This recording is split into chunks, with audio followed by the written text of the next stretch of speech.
Ajurveda views nutrition as a consciousness of satisfaction of the body and the mind.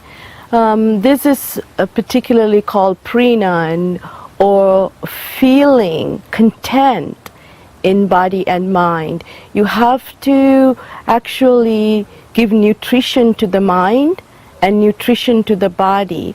Therefore, we can maintain a higher consciousness in living. So more than anything else, Ajurveda views nutrition as feeling happy and content. And the Sanskrit word for this is prinan, of feeling content, contentment. To Ajurveda, food, whether it's cooked or raw, is to be viewed as what gives you nutrition, and to which individual that gets nutrition, and how each individual, or according to Ajurveda, each dosha can digest food. So more than raw versus cooked, it is important to find out which food that you can digest and how you can digest it. So Ajurveda has no particular opinion of whether the food is raw or whether the food is cooked, but more of an opinion on whether the food is getting digested and give you nutrition, thereby giving you more prana and a higher consciousness to live. So some of the foods consumed raw is very good. It's good for the body, it's light, it gives you immediate energy and makes the body feels like it can actually eliminate better. Some foods are heavier and according to Ajurveda needs to be changed or transformed, let's say transformed, in order for the body to accept indigestion. And this particular concept in Ajurveda is called Agni. The body must use its own Agni, or its metabolic fire, to transform the food. So some of the cooked or transformed food is difficult for Agni, and some raw food are difficult for Agni. So this is not a question of raw food versus cooked food. It is a question of, can you use your own Agni or your metabolic fire to transform the food so that you could have useful energy out of that? From an Ajurveda point of view, the foods that are raw best is the fruits. The fruits, the nuts, these must be eaten raw. God gives these foods to us in its raw form for us to eat directly out of the tree. The food is ripened and given to us as fruit that is full of nutrition, full of vitamins, minerals, and enzymes that will enable us to digest that. Some foods that are under the ground, for example, that are roots, are much more difficult for the body to digest in a raw form. So according to Ajurveda, the fruits and nuts that are given ripened by nature itself for us to eat directly are the easiest foods to digest and to be taken in a raw form. It is better for, if you are eating raw foods, to separate your fruits and vegetables. They are different in carbohydrates, they are different in enzymes and in transformation according to Ajurveda in your body. Therefore, if you're doing raw foods, it's better to eat the fruits separately from the vegetables, juice vegetables separately from the fruits, juice fruits separately. The difference in your body, according to Ajurveda, is the difference of your dosha. Some of us are vata individuals, some are pitta individuals, and some are kapha individuals. So depending on our dosha, each food digested differently. So for example, your question about a carrot, some of us may digest the carrot well in the raw form and some may not. Some of the doshas, the digestive Agni or the digestive capacity or the metabolic fire is weak. So when you have a weaker digestion, it is difficult when the food is not already prepared or transformed. So some may not digest the raw carrot, therefore they may need help in transforming it in order to digest it. So it is not the food, it is who eats the food. It is not the food which is in the raw form or the cooked form. It's the individual who eats it.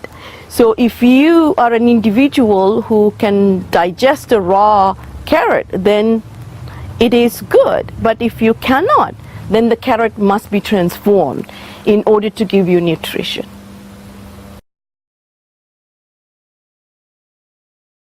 It is not about a particular time that works for everyone.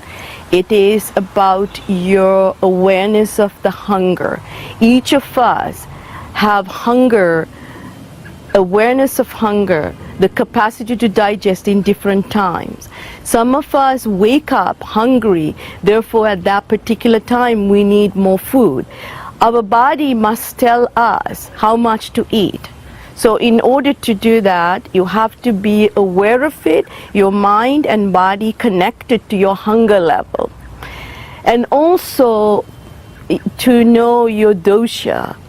Certain doshas cannot digest late at night. The metabolic fire or Agni is weaker at that time.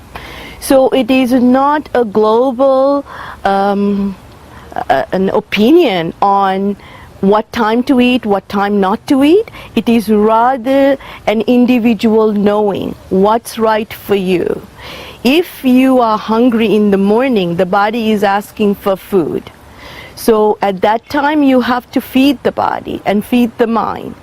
And according to Ajurvéda, the best times is to try to connect with the metabolic fire of nature. Try to connect with the times during the nature when the fire is very high, that is during the day, and is connected to your own fire, your own solar plexus or your own metabolic nature. But then again, someone may be hungry because they have been using their Agni for other purposes, for working, for thinking. So you have to feed your body and mind according to your own nature, according to your own nature in hunger level as well as your dosha. So it is not a general rule that one must eat good breakfast, good lunch or good dinner. It is the nature of your body and mind and how you transform and digest food.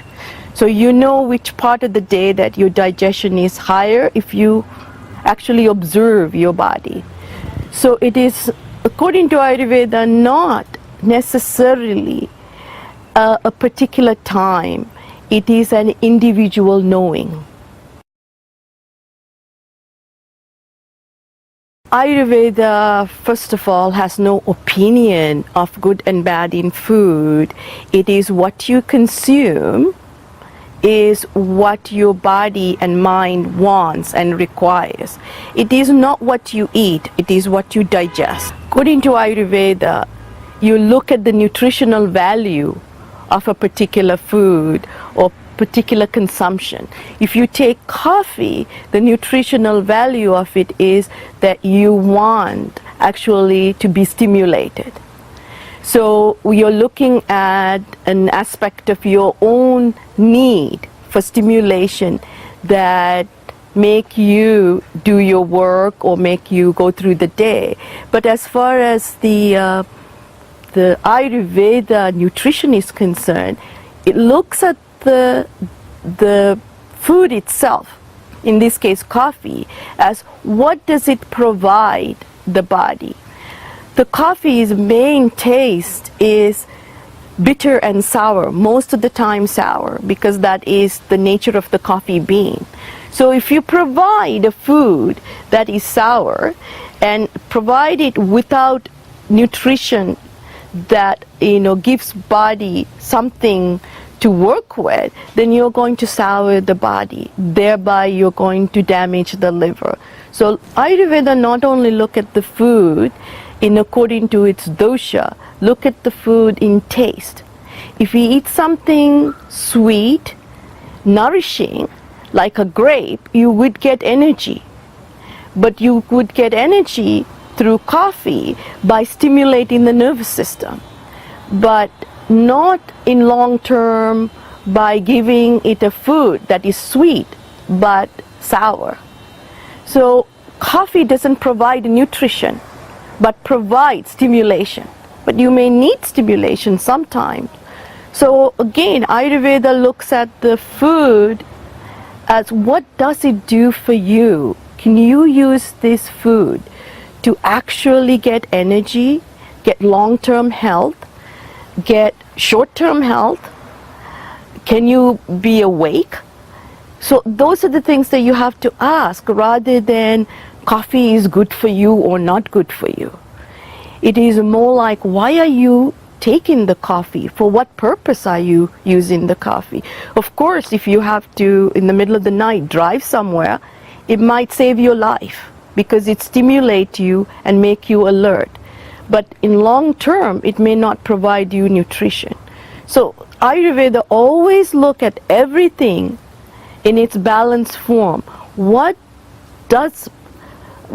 it provides for you in nutrition rather than look at the food itself. Looks at what do you want from the food. It depends on your dosha. The first thing that you must look for having or eating a raw food diet is what is your dosha and how does the dosha manifest in your nutrition. So raw food diet gives you energy, makes you lighter, maybe makes you more focused in the short term.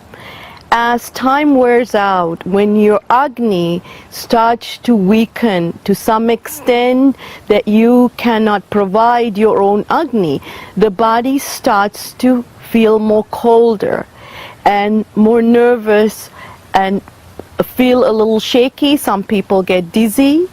Some people get their feet and their hands colder, and inability to sleep, and the eye movement change. Those things happen naturally when you put yourself on a diet that uses up so much Agni within the system or within the human body. But again, if you are Vata dominant constitution, this manifestation will come faster than the Pitta or the Kapha dominant constitutions, because the very nature of Vata is lightness. So already built-in lightness, if you start the body more and more lighter, it will be ungrounded and you will not be able to ground yourself to rest, or the calmness may move away. The sleep that is really required may be disturbed. So those are the things that you need to look for.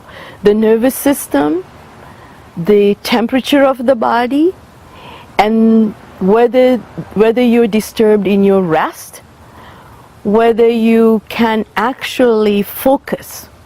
If you can have all these, then you know the raw food diet will work for you. But if you start to lose your focus, if you start to lose your temperature and you start to feel cold and you start to feel that you cannot maintain a calmer, poised feeling about yourself, then you'll know that the raw food diet is no longer viable for you.